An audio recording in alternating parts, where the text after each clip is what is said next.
untuk mengatasi masalah-masalah seperti yang saya ceritakan, itu perlu yang namanya training and development.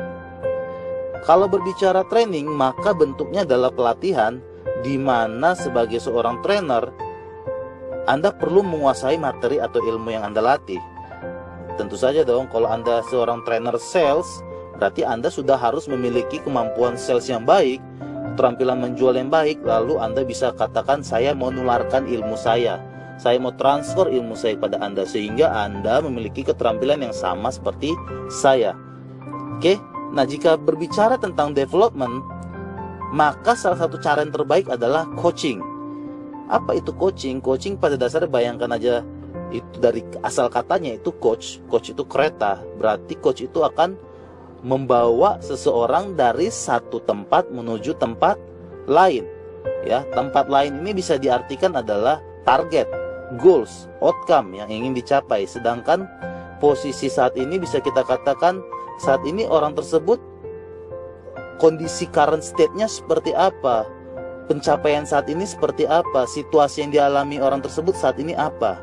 Nah, tentu saja dengan coaching itu bisa menjadi satu cara sebagai ajang untuk mengembangkan potensi terbaik seseorang untuk mencapai outcome. Karena pada dasarnya dari posisi awal saat ini dengan posisi yang ingin dicapai, itu ada gap, jarak. Dan untuk mendekatkan atau mempersempit jarak tersebut, orang tersebut harus ditempa, harus memiliki sebuah kreativitas, sebuah inovasi, sebuah keterampilan yang lebih baik lagi, sebuah solusi yang jauh lebih baik, sebuah strategi yang jauh lebih hebat, lebih handal, lebih efektif, dan lebih efisien. Pertanyaannya, apakah bisa mikir sendiri?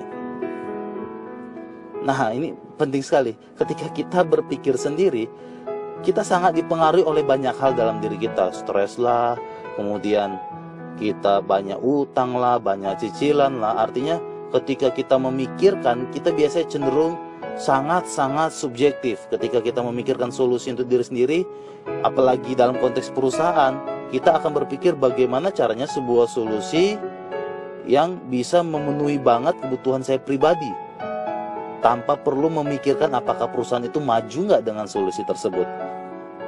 Pertimbangan lainnya adalah dengan memikir diri sendiri, kita untuk menghasilkan sebuah solusi, kita perlu bertanya dong.